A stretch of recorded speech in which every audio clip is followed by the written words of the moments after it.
My name is Devi Jags. I'm an entrepreneur, writer, and activist, and this is Sparkle On, a podcast and platform for the world's most influential athletes, entrepreneurs, storytellers. And before I get into the definition of sparkle, I really want to inspire listeners to discover and reclaim their sparkle with this platform. And without writing, there would be no sparkle. And before writing, there was running.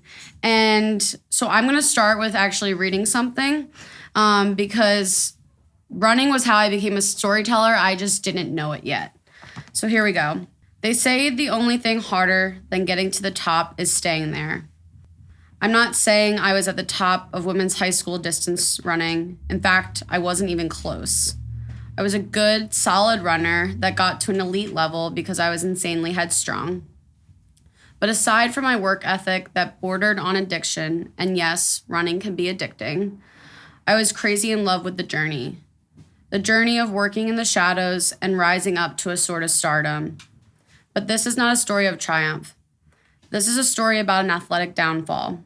It is about the joy in sports that keeps an athlete like me relentlessly not giving up until I do. This is not a triumph story. This is a story about a girl who goes to college. She experiences some heartbreak, sex, sorry dad, and loves karaoke at the local Mexican restaurant on Thursday nights. She's a Division I cross country and track runner, but actually kind of sucks. She is a below average student, and she is really good at getting her professors to feel sorry for her, but most of them just pass her because she's an athlete. This is not a triumph story. This is a story about a girl who meets a boy, and another boy, and another boy. One is her first boyfriend, another is the first person she has sex with, and another falls in love with her. She won't love him back, and that poses a threat. To her, to others, and even the boy. Naturally, she is really great at being self-destructive. She develops an eating disorder, trying to make herself skinnier for the team. She truly loves running, but she's getting worse at it. Her legs are getting slower, hurt, and she is hiding. She is hiding what happened to her in the summer of 2015, but she thinks running fast will cure it all. This is not a triumph story, but in her mind, running fast equals power. She fails finance and accounting classes more times than she can count, and somehow she still tries to start a business. She leaves the team and of course meets another boy. She doesn't need to be self-destructive now because he destroys her almost for good. This is not a triumph story. This is a story of a girl that learns to write. She tries to get her body back. She tries to get her voice back. Hell, she's just trying to get her college degree. She secretly wants to fall in love, but mostly just find someone she can trust. She wants to love running again, but doesn't know how. She wants closure, but knows that's nearly impossible. This is not a triumph story because this story is mine. So I coined the word sparkle when I was a 16-year-old student athlete, and my parents sent me to train in the Rocky Mountains of Colorado. Before I got to running camp, I didn't know this feeling of ambition other than me just like running around my house, singing karaoke to Britney Spears. And when I found the sport of running, it gave me a purpose and made me feel like I could actually matter. But returning from that camp was never easy. There's something really special about being in a group of people that understand you in a way, even if it's a dark way, and that energy that you're all striving for some sort of greatness, even if you don't know what that greatness is. Ambitious women are always a threat, even if they're children. I was that child. I oftentimes was really lonely training in the dark. It got me to a certain level of success, but enough time in the dark drives you to a sort of insanity. I would really struggle with coming back from this elite running camp and returning home and kind of feeling like super misunderstood. And luckily, I had this network of athletes across the country that we would send each other this sparkle emoji to serve as a reminder of what we define sparkle to be. So sparkle is your happiness, passion, and self-worth. I believe that everybody has this fiery light that makes them who they are. And unfortunately, in moments of life, that sparkle can be dimmed, but I know everybody has one. And so for a long time, running was my sparkle. College was honestly filled with a series of events that had a lot of violence, and I lost my sparkle. I walked away from the sport for years, which is not uncommon in the world of women's sports. And I want this podcast to be more than a podcast. I think this is a movement that's bigger than sports, politics, maybe even women themselves, forever how controversial that is. And this is going to be following my journey in real time as I come back to this insane sport. I want it to be different in every single way. It definitely needs to be different in every single way. But the first way that it is different is that I am training for the Chicago Marathon in 2024, in October 2024. I am actually fundraising for a group that I'm a board director on called the Army of Survivors. So the Army of Survivors raises awareness to abuse in sports. I've never run a marathon. I've never run more than half a marathon. I haven't truly run in like 6, maybe 7 years. And I wasn't going to even run. I was actually calling all my still current running friends, seeing if they wanted a slot to join the team. And I actually ended up going home to my house in Pennsylvania for Thanksgiving. And I went on a run in my hometown park, and I maybe had a little bit of a runner's high. It was probably more than likely a hangover, but something clicked. I was really tired of the fact that I left the sport of running not only from my own trauma, but other student athletes on my college campus. When this stuff was happening back then, I felt like I was part of the problem. I think of college campuses as this microcosm of a bubble that is supposed to be something that prepares you for the real world. But that environment that I lived in was actually filled with a lot of mental health issues, violence, and injustice. And I really found it interesting that if college is supposed to prepare you for the real world, how are we fostering this world free from these things? And so I left, and this is why this isn't just about running or sports for that matter. This is about so much more, even if my story is just part of this sliver of many, many stories.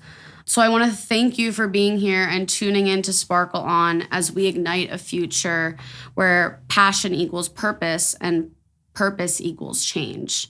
I'm really excited to have my first guest not only know what it's like to be a young athlete and have this sports origin story and this identity story, but especially for young women. I think for young women, there's this notion to prove themselves, whether it's running with the boys or pushing through the pain. And Emily and Chloe get this on many different levels and balancing it with this desire, but also this almost necessity of pursuing education. The validation that women get every day is finite. And so, yes, I think these guests and myself can speak to the fact that it is easy to get addicted to something that makes us feel strong and powerful. And I don't think that's a bad thing, but I do think it has its flaws. So, I'd love to introduce Emily Timmer, filmmaker, director, and coach at Koreatown Run Club, and Chloe Towns, who has completed her master's at Pepperdine for psychology, and she's also the co-founder of Run Tech Club, who's helping me host this amazing event today. Thank you guys so much for being here. Both of these amazing women they're amazing leaders in the LA running community, so thank you for creating and fostering that environment. You hold a wealth of wisdom of what it means for a sport to encapsulate so much of your identity, whether that's better or for worse, which I know we talked about. They know the psychological detriment, the health risks, and they also know the light, which is all what this podcast is about. For Chloe, she can speak to the sport of running after her elite childhood career in Taekwondo, where she represented Team USA. And she ultimately chose to pursue a college degree at UCLA. For Emily, she competed cross country at a small liberal arts school on a full scholarship. After battling years of injuries, she was diagnosed with a stress fracture, withdrawing from school because of psychological distress. I want to take this moment with both of you to talk about this point of a crossroads. Chloe, you walked away from Taekwondo for education, and Emily, you left school for your health. Can you guys each speak to your experiences of this dichotomy between sport and this education that is going to prepare you for your future? Yeah, totally. I mean, stepping away from anything is always hard, right? Especially when your identity is wrapped up in it for so long. I started martial arts when I was 4 years old, so basically as soon as I could start walking and know what I was doing.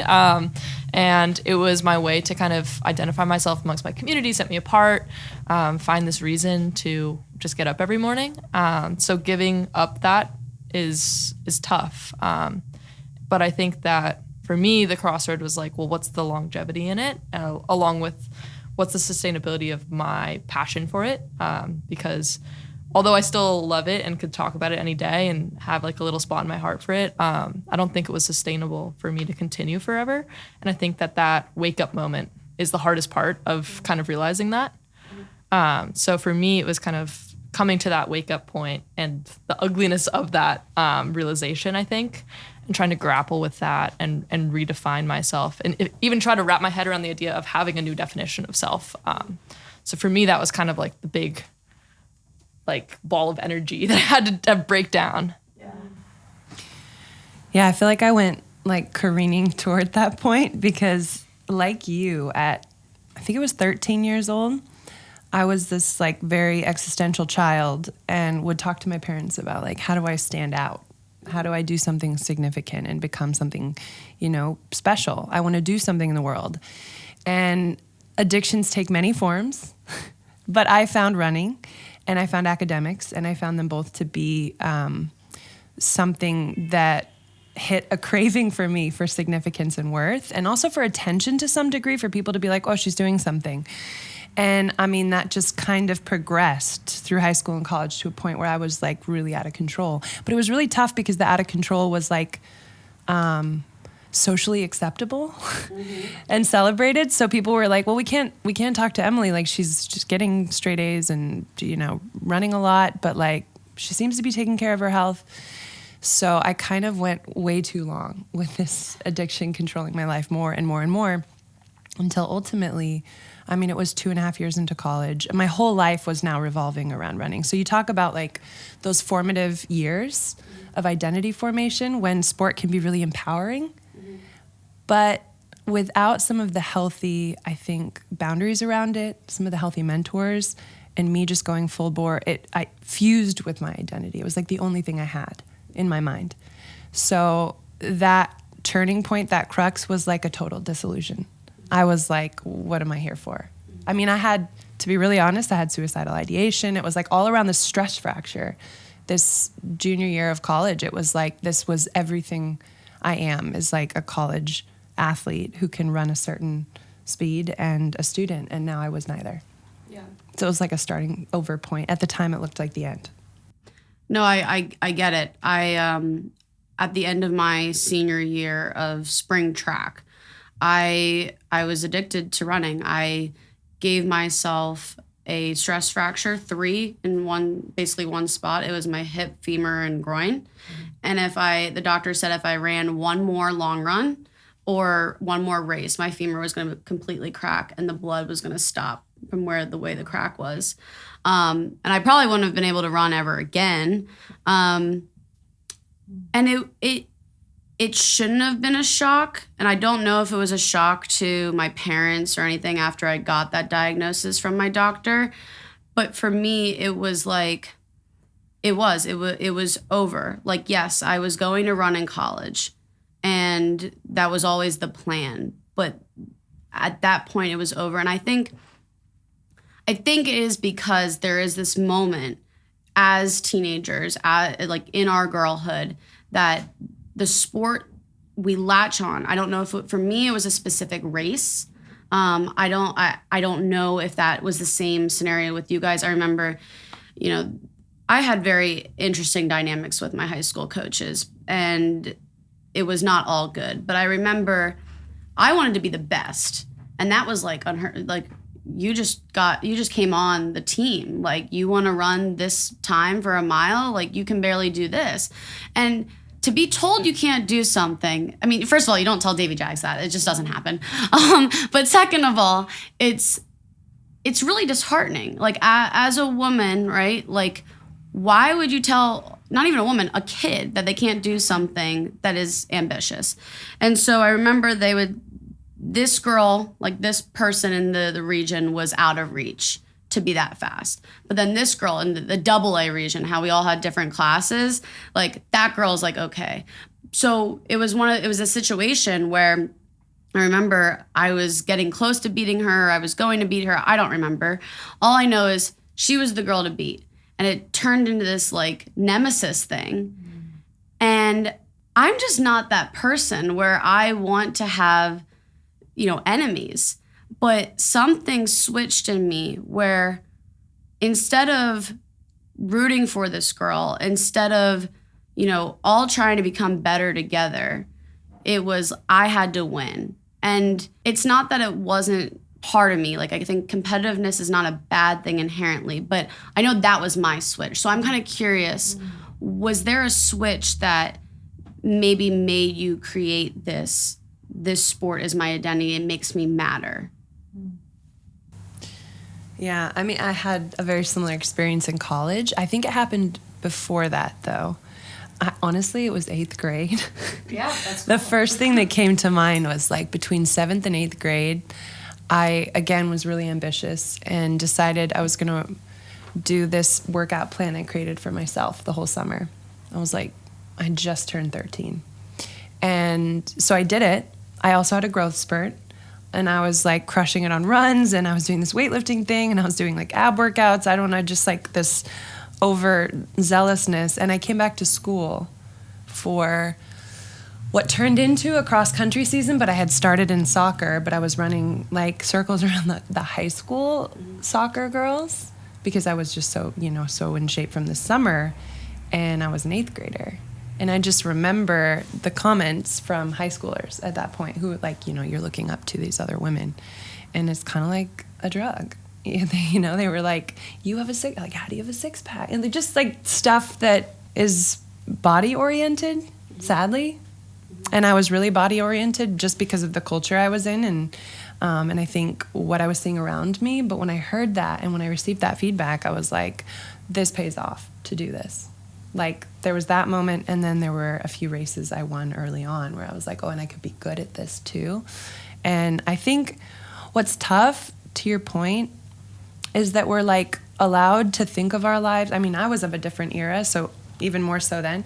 We're like allowed to think of our lives mattering according to certain like rubrics, and one of them is like achievement and winning, and another one is like these time markers, but it's all about a type of competitiveness and head-to-head, like, I need to be better, that doesn't always set you up for success in life, because the rest of the world, when you go out into the world from sport, isn't like that. You know what I mean? Like, it's not like you can just go, like, challenge someone on the street and be like, well, now I know that I'm better. I am better, and I feel good about myself. You could. And you would just be a little weird. Shunned from society. But I think one of the greatest journeys of my life has been trying to reframe what it means to even be successful in life from that early idea that like I can win and people can see it and I can do this, life works differently than that. Yeah, I'm thinking. I feel like mine's a little different. I started Taekwondo when I was 4. So when I moved to California, the first reason to go into it, I was on the East Coast, was just to find community friends because I was a 6-year-old in a new state and I wanted to make friends. And then I have like a weird kind of just way of finding mentors that just kind of like appear in my life. Like the co-founder of RTC being one of them. And I kind of got this guy that kind of scooped me under his wing and took me in as someone he saw a prospect in. At that time, I wasn't even fighting competitively yet. I was terrified to fight people because I was like, ow, that hurts. I don't want to get kicked. And he saw something in me that I didn't see in myself yet, and put me in weird situations that were gnarly, like fighting things. But at the same time, I was in middle school at that time, which middle school is rough for most girls. And I was like, well, this is a great way to not have to deal with school if I can just do this all the time. So I didn't feel the same pressure to like go make friends and go like kind of fit into a group that doesn't fit me entirely. And I formed my community through the sport itself. And then on top of it, had this person that was always like, you can go. And then he ended up being really creepy, and I actually had to leave that gym. But by leaving it, I found a new mentor who scooped me underneath almost immediately. And I think the turning point for me was like that switched it into that kind of this is everything, was less than 3 months under training with him. I won my first international open. And it was on my birthday, so it was a really cool day. And just like the culmination of the entire like stadium singing me happy birthday and winning an international open just kind of set into me as like, whoa, this is really cool feeling. Like I want to feel this again. And I think like I was 13, so my dad bought me Cirque du Soleil tickets. It was like just the perfect day in like a 13-year-old's dream world. And I think it kind of just ingrained in my head of like, that could be something again. And obviously everybody was stoked for me. So it just kind of created this like ideal case I wanted to feel again. And how to feel it again was kind of the pursuit. But I don't ever think that I walked into Taekwondo with the idea of like, I want to go to the Olympics. I think it was just this idea of like, this is something different. And it gives me an excuse to not have to fit into the mold because the mold wasn't jiving with me. So from there, I was definitely not gifted also at Taekwondo. Like I don't have the conventional body for fighting. I don't have the conventional fight stance. I was called the unorthodox fighter. I'm very weird about Taekwondo like style. But because I was so headstrong on, well, I want to feel that again. I want to be part of this community. I want to have my spot in it. It just kind of let me propel further into it and go deeper and get that addiction. I mean, I was working out 3 times a day in high school, probably for a total of 7 hours a day. And that's like, and it was everything. It was fun. I never didn't want to be there. Like I was just obsessed with being there and being in part of it. And it was by myself, even like with someone. I never had a hard day. There's times where it sucked, but I was always happy to be there. Yeah. I want to touch upon something that you said, and I think, Emily, you absolutely touched upon this as well, is this Taekwondo body, this runner body. I think now the messaging amongst young people, and I mean, I don't know what it's like to be, a 16-year-old nowadays, but I'm sure it's still very similar, but there is a lot better messaging of if you have a body, you can do things, and there is no such thing as a runner's body or a fighter's body. But I also feel like this is where I'm a big advocate for how representation is extremely important. I know I used to struggle with the fact that, no, I am not an Indian girl that plays tennis. I did play tennis and I hated it. But there was no distance runners that were Indian girls. And the one that I saw, she like lived in Florida and was going to Harvard. And I was like, well, there's no way I'm making the grades for Harvard. And then my family member is there asking me, why aren't you going Ivy League? And I have to tell my great uncle, because I don't have the grades to go to Harvard. But I want to speak to how that kind of impacts the psyche of a young person, because I think in a lot of ways, we don't appreciate our bodies for what they are, maybe because of what we're talking about, winning, this sense of achievement, validation. So I think now, like, do you guys still seek validation, whether that's in the body? And if not, how do you balance that sense of, I guess, an achievement that is somewhat like a drug? There's so much in there. I want to speak to one thing you said.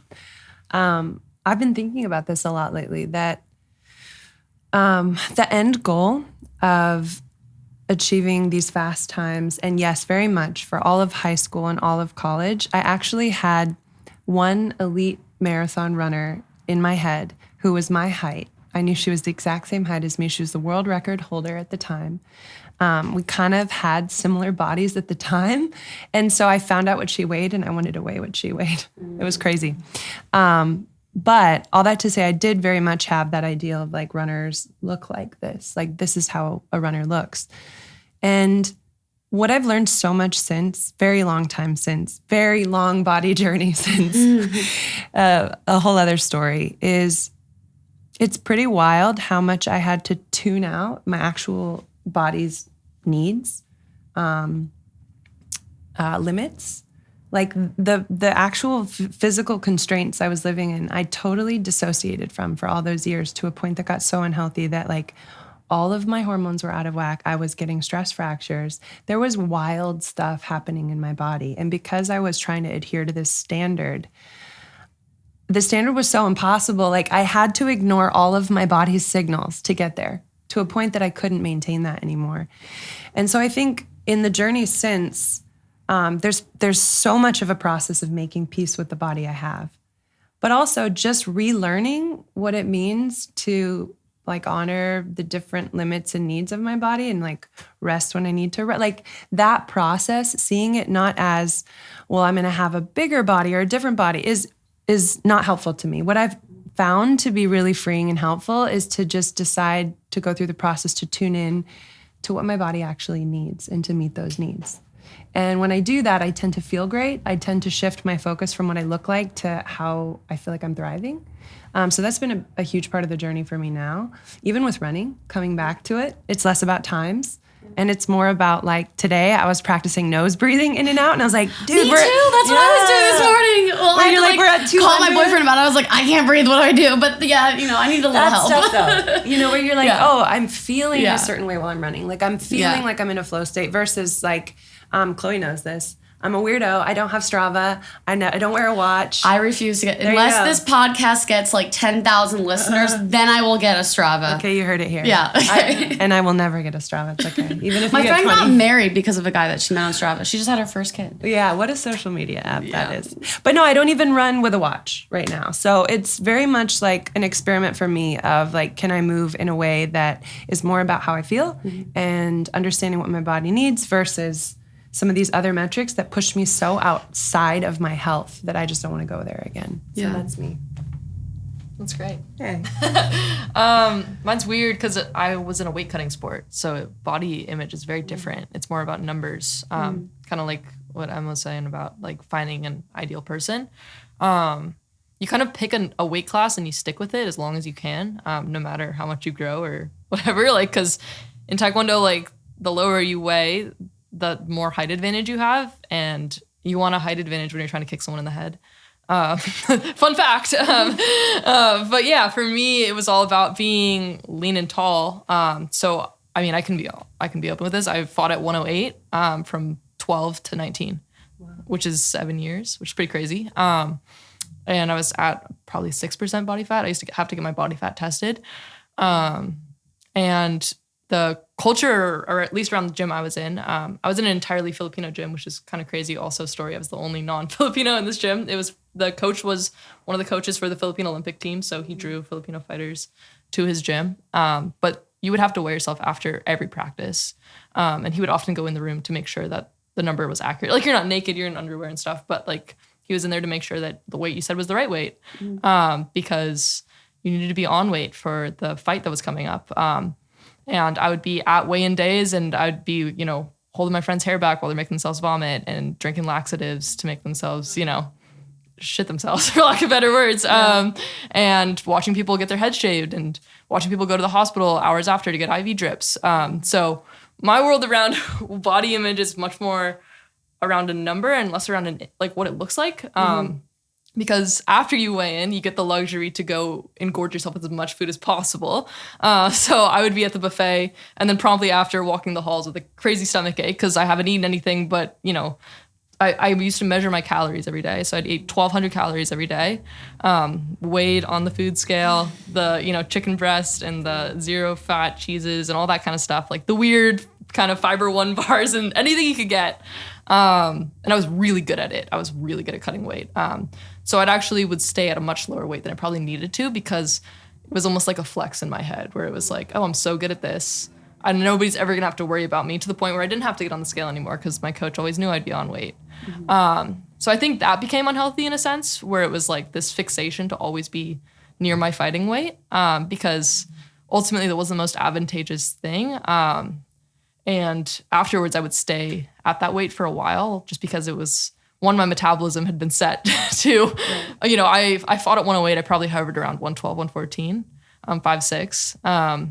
And I was shredded. Like I looked like a drawing of like a little super action woman girl, which was cool when you were, you know, 16, similar to Em. Like people were like, damn, you're shredded, because that's shocking to see on a 16-year-old's body. But I don't think I had a hard time with like, I definitely wanted abs and I definitely wanted to like look a certain way, but I wasn't as fixated on that as much as I was on the number. And like, it got bad when I was fighting with the number. Like I'd punch walls if I wasn't on weight, or, you know, I'd skip meals or whatever it took to be near that, even if it was weeks out from a tournament. But it never got to a point where I was like, my boobs aren't big enough. Like that was not a thing for me. So yeah, breaking that habit and breaking the eating tied to that habit was really hard for me afterwards. Like, actually I switched. So I was eating nothing but lean protein and veggies. So like chicken breast, non-fat cheeses, steamed veggies. That was it, like all the time. Basically like a keto diet. So when I got into running, I actually switched to entirely plant-based diet, because in my head I was like, oh, that's carbs. How do I introduce carbs to myself in a forced way? And it was to go plant-based, because I was like, so much more carbs and proteins are tied together that way. So that was my own way to break my brain to accepting foods that I didn't accept before, like that pasta is a bad food and rice is a bad food and bread is a bad food. It was a lot of reprogramming in that sense. I mean, I used to tell myself I hated salmon just because I didn't want to eat it because it was a higher fat protein. So it was like reprogramming these things that were delicacies to me that I had like turned off. Like I didn't touch an avocado. I didn't touch anything that seemed like, you know, it was a bad food for weight cutting, and just programmed in my head that it didn't taste good until it actually didn't taste good. But then reprogramming myself, now I like obviously enjoy salmon. I enjoy avocados. Like I enjoy these kind of things. It was just all mental trickery. I've seen you love salmon. This is true. And I make a mean guac. You do make a mean guac. I don't think I've ever had salmon. I'm not gonna lie. I've been a vegetarian since I've been 11. Okay. And I like came home from like Earth Day one day in 5th grade, and I said I want to be a vegetarian. I made my family eat with the lights off, but you know, that's a story for another. I was a problem child. Put a pin in that. We'll get back to that. But I think we all. It sounds like we've all had this experience where we kind of just don't listen to our bodies. We listen to maybe these rules that the sports created for us. I know now, especially, that our bodies talk to us. I started doing like Reiki like a couple months ago. It was the craziest thing. I go in there and the woman's like, I'm psychic. And I go, oh my gosh, I'm not saying anything. Like I was just like, I can't believe any of this. Like I can't do it. I lay on the thing, and then she starts saying all this stuff that I have been like talking about in therapy for the last 4 months, like things that you can't Google about me. But I went in for some Achilles pain, not just on one leg, but on both feet. And it was to the point where I was struggling to get out of bed without like rolling out my feet on a lacrosse ball. And basically she's like, when you were a runner, were you a heel striker? And I'm absolutely a heel striker. Like, it's the thing. I don't have like this perfect stride or anything. Like, very headstrong as far as how I even got to college for running. But she said, you're resisting something. What are you resisting? And I don't know, but I know now when I get Achilles pain, I have to write and get it out somehow. And that's my creative process. But back when I was a teenager and, you know, I was addicted to running and trying to run through these 3 stress fractures, I had my first panic attack, and it was in the locker room where the athletic trainers was, and I definitely shouldn't have been running. I remember all of a sudden I was in the locker room, I couldn't breathe. I called my dad, and he just like kind of heard me screaming on the other side of the phone, and he came to the trainers, and he kind of just like partly like yelled like, it's okay, calm down. But then it was just like we both didn't know what was happening, but at the same time we both knew everything that was happening. What was happening was my body was breaking and I shouldn't have been running, but I had to run. And there was just, I don't think either of us knew what to do, and I think that's okay, but it is one of the reasons that I do talk so much about mental health and these identifying things. So at what point, or maybe was there a point where your body was talking to you and you just did not listen? And then what was the point where you started listening to your body? I mean, similarly, what my stress fracture moment was the point. Oh, stress fractures. Yeah, they just get you. Well, it's really ironic. It's a great, like, comedy, sad comedy in hindsight. Yeah. Because I was studying exercise science at the time. And the summer of my junior year, before my junior year, I got this amazing research grant that we'd been trying to get with this professor. We were going to do this incredible like research project that we ultimately got published in a medical journal. It was like a big, exciting thing. Spent all summer on it, but it was ironically about women with the female athlete triad, which at the time was the name for, I think there's a new name now, women who have this interrelation of amenorrhea, which is like delayed, so you don't have a period basically, which hormonally messes you up so that you have low bone density. And that's often all, you know, eating disorder related. So it was like eating disorder, amenorrhea, and like stress fractures. So we're studying whether leptin, which is this hormone, you know, if we can potentially use leptin in a way to sort of allow women who are over-exercising to a certain degree to keep exercising to that degree while their period kicks in. So it was like a cheat code that this professor, by the way, he was a professional. He was like an Olympic jiu-jitsu fighter. And so he had that mentality too. And I was like, I will serve you. And everyone flunked his class and I got a straight A because I was like maniacal and like memorized his syllabus. So that's where I was at. But no, it was a crazy summer. And I spent all that time doing this research, studying, you know, women with the female athlete triad, telling myself I don't have that issue because I don't have anorexia, I don't have bulimia. We didn't know what orthorexia was at the time yet. And I was like, I don't have a stress fracture. Well, then my cousin was running a half marathon that summer and she was like, come watch me. And I went and watched her and I was like, oh, I'll jump in the first mile with you today. And then I ran the whole thing on what I didn't realize. Marathon? A half marathon. Oh, still? Okay. Yeah, out of the blue. Right before my cross-country season, didn't realize I already had a stress reaction. And so I go into this season super duper fit. This is the most fit I've ever been. They literally had to put me on iron IVs. Like I would go into the oncology ward once a week and get a full-on iron sucrose bag into my arm. And I felt like all powered up. And I was like, I'm running 45 seconds faster. This is amazing. And then I got a stress fracture. And I was sitting there. So everything that was crumbling in that moment with my body was also like the lie I had told myself that I wasn't one of those girls. And I really was. So I was dealing with a whole confluence of things. And then later, it was really the moment that I ended up giving the results of this research to the panel at the school in a boot. And I was like, what are we doing?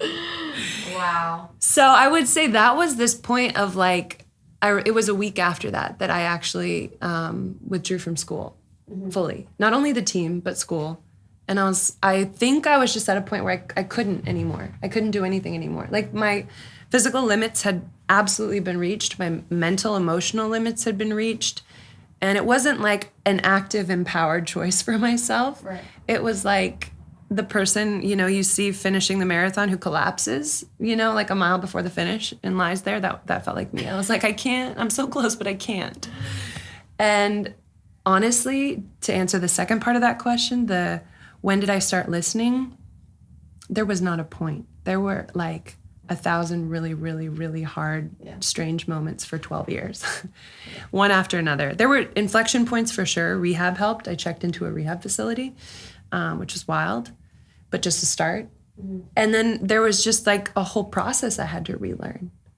Like it's crazy. It didn't really, for me, maybe someone's story is different. It didn't really switch ever in a moment. It was like this slow and steady journey of daily choices to like pick what am I going to pay attention to.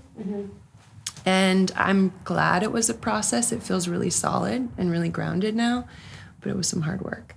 Like there were some low lows where you're like, I think I'm over it. And your body's changing and you're like, I hate my body. Like I had to go through so much body hatred to really win that war and make peace with my body. So another journey as well. I don't know. I'm actually curious if you had to go through body hatred after that. I mean, I went through, body hatred. I went through every hatred when I quit. But I don't know if I feel like the whole idea of Taekwondo is being able to turn off all of your body signals because you're getting kicked the shit out of you, you know? Like how am I ever supposed to listen to what I'm feeling is pain? Right. Like that's just the whole idea is don't feel, because if you feel, then it hurts. So then why would you keep fighting someone, right? Like I was like trying to think of like a great example of this, and I was fighting in another international open. I don't remember which one.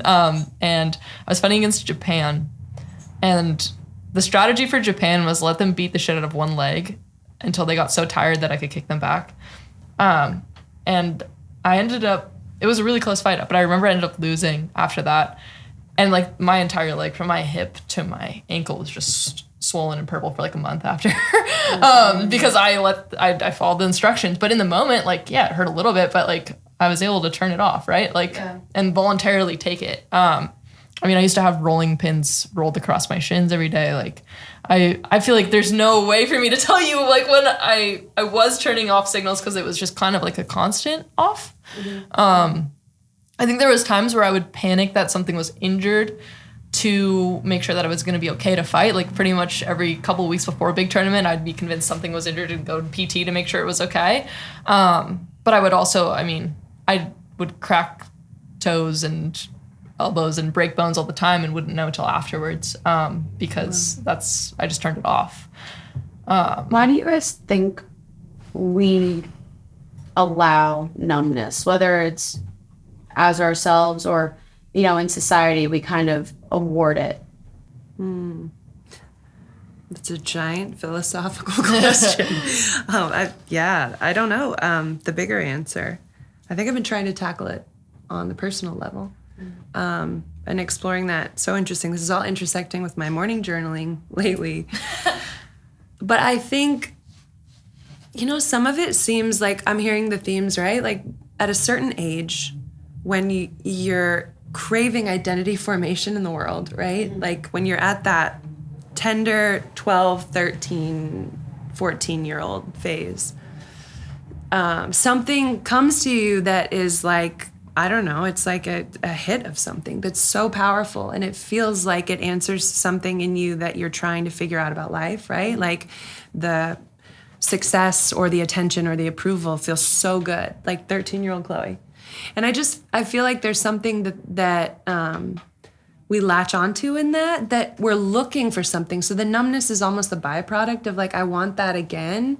I have to put up with so much to try to get there again. I know that was for me. The truth is like, it wasn't just numb. It was like, I'm going to do whatever it takes to get that feeling again. Yeah. And to feel like I'm somebody. And I know the journey of maturation is always, it's not out there.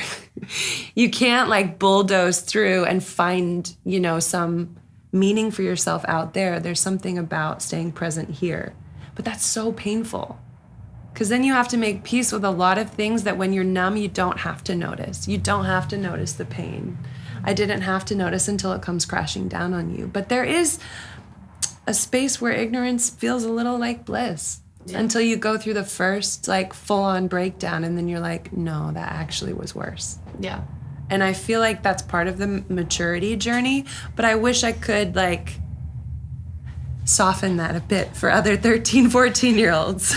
Yeah, and I mean, I think that's really important and like a really important part of this podcast. So like, Chloe, I feel like you can speak to that too, as far as like you were doing this as a child. Like I was doing this towards the end of my high school career, and then college is when this like crash happened. So like, how did you deal with this as a child? The numbness or the what? Like how did it? Yeah, the numbness, and like what would you tell your younger self now? Oh, It's a good cue. I don't regret anything I did with my athletic career. I would tell my younger self to do it again, honestly, because it was sick. Like I was a 12-year-old flying around the world fighting. Like who can say they've done that, right? Like it's so random, it's so niche.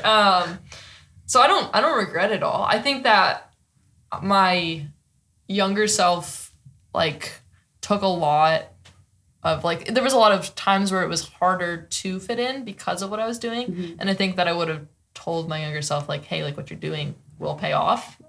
Because I think like, I mean, I would skip every school dance. I would skip every prom, but half of that was because I just didn't have the right friend group that I'd want to go to prom or do a school dance with. I didn't think I was going to get asked by the guy. I like that kind of stuff. And it was a great way for me to kind of use sport again to avoid it. I did that too. Yeah. I feel like we all did that. Yeah, like it was like, oh, great. I don't have to go to this awkward social gathering and pretend that I like this person that I don't.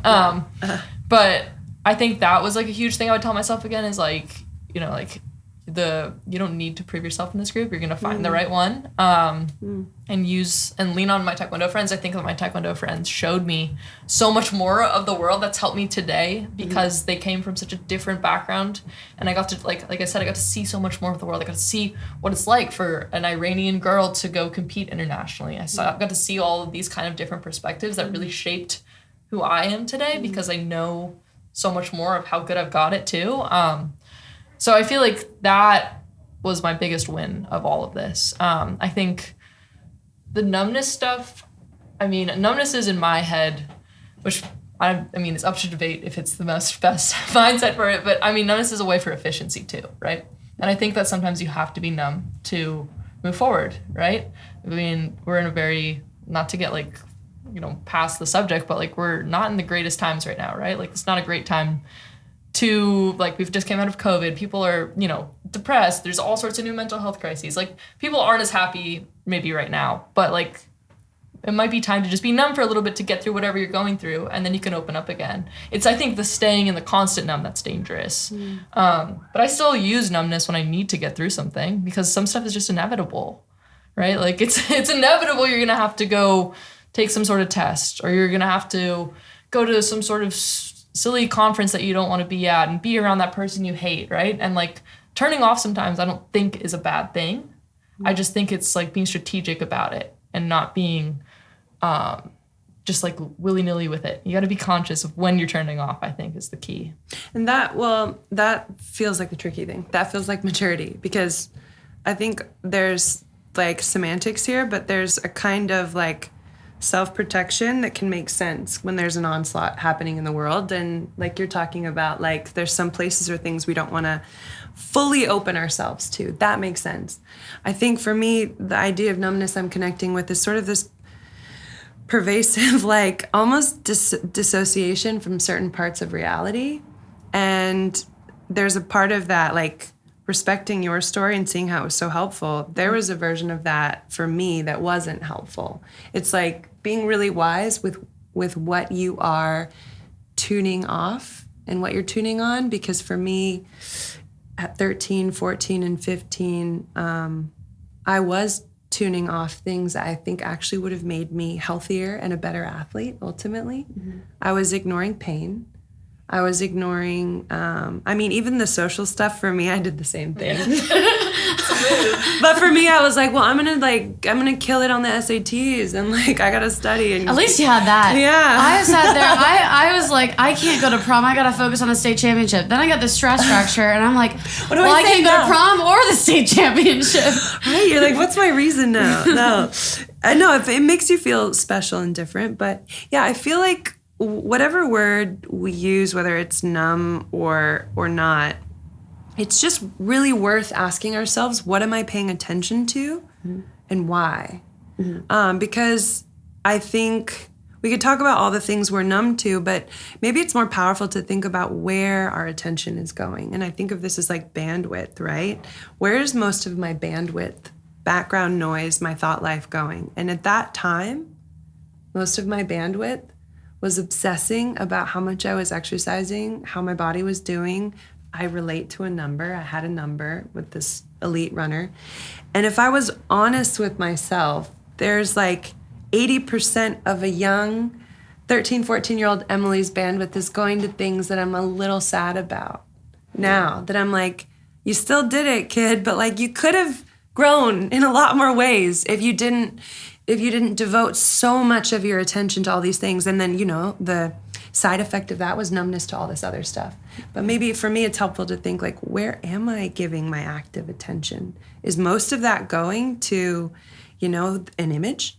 Is most of it going to this ideal of success that I feel beholden to? Like, where is it going? And I think now I'm open to like more of it going to things that feel fruitful and productive, but in healthier ways. Well, I think it goes back to what we were talking about, and you said it specifically, was the now. I learned that recently. She's in the room who taught me that. But no, I think it's really important because as I train for this marathon, this is only one fragment of the story of my relationship with running. And I'm so honored to have you guys a part of it for basically the beginning. And what's crazy about this whole live event is it all came together super fast. I said, I want to do a podcast, and it was okay, we're actually doing it. That's literally how it went. We have Skyduster Beer in the back, which is awesome. They're supporting this project. But back to what I was saying was there's these stories that encapsulate our journeys as athletes, as women. And it's easy to hold on to those memories because there's also a slight comfort in the trauma when there's so much of it, or when even just comfort in the past. And then as ambitious women, we're thinking about the future. But I know I don't stop enough to think about the now. And I think as I think about what Sparkle is, and we all come from this, performance background of sorts. I think this is really what is shimmering, this conversation, this moment right now. I want to know how you guys practice something like this daily. Is it going to these run clubs in LA and I don't know, talking about what you guys ate for breakfast? What does this look like today with having the knowledge that you do? I mean, yeah, I actually run a lot with Chloe. Tomorrow we will be running again. I do think coming back to running in the way that I have in LA in the run club community has been so healing and so incredible. Because the club I'm a part of, primarily this run club, Koreatown Run Club, that is such a delight because it's a little too big and unwieldy to be hyper performative. So you just sort of are oh my gosh, this is 250 people trying to fit on a track. So I think it's just totally freed me from my college experience of being 1 and 2 runner, and every practice was a race with this other girl. And just coming into this big, chaotic, literally the cheesiest cheer we do.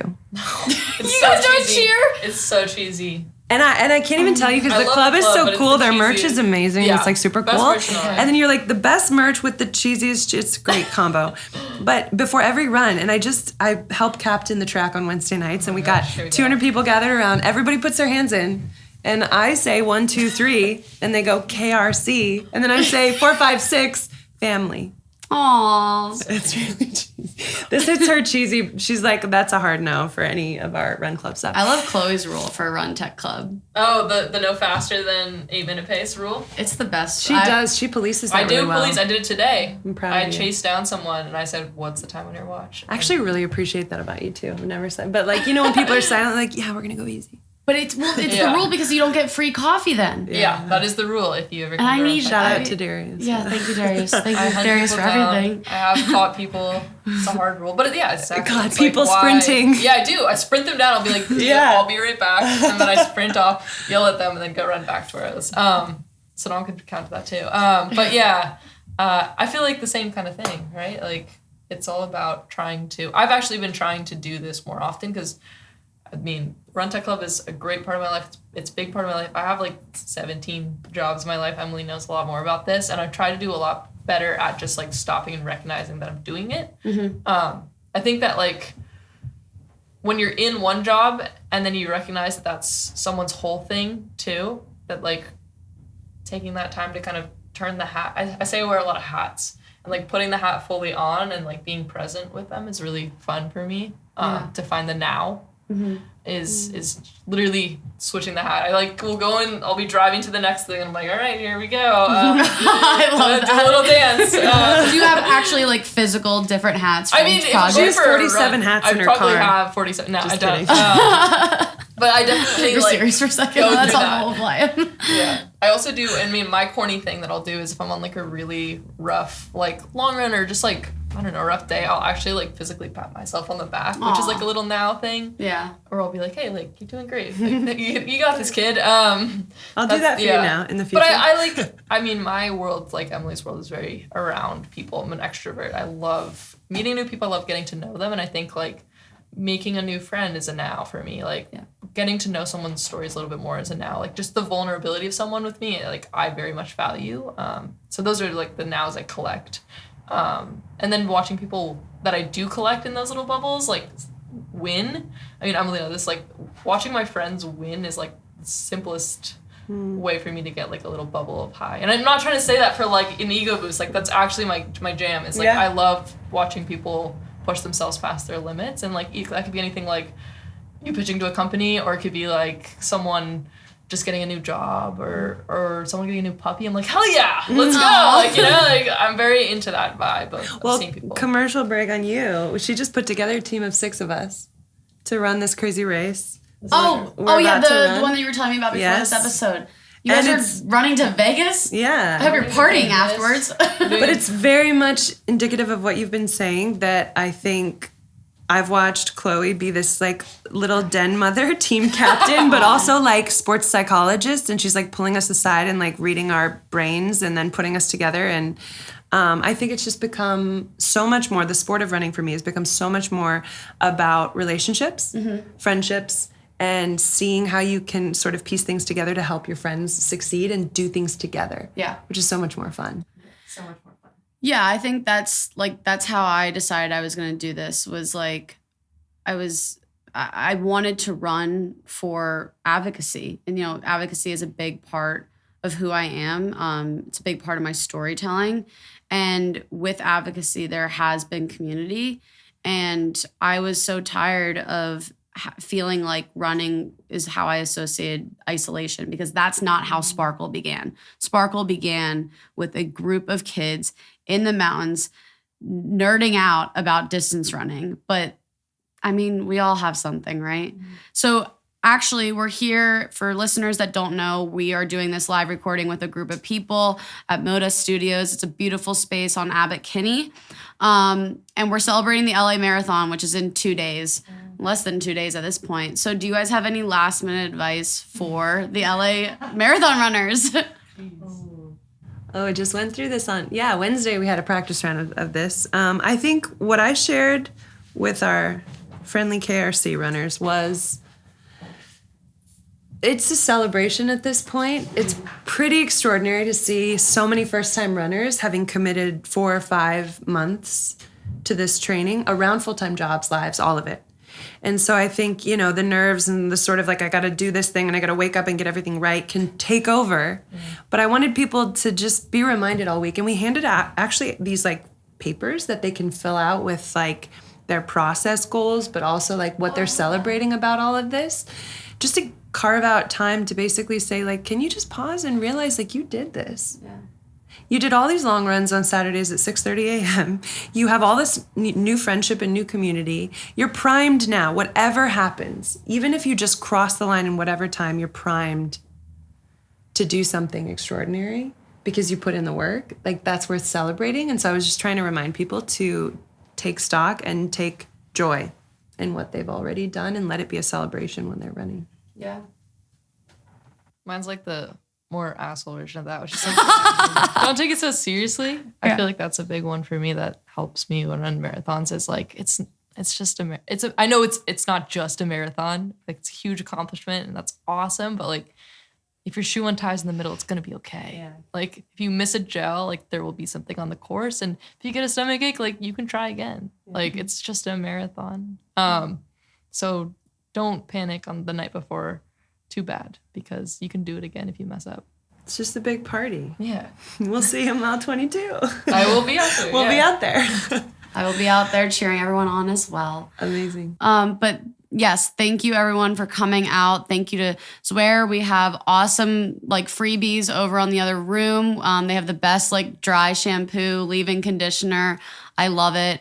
Skyduster Beer, Run Tech Club, MoDa Studios, like this event, Sparkle, this new launch, like couldn't have happened without you guys. So my last advice to all the runners on Sunday, but just to everyone in general, sparkle on. Thank you.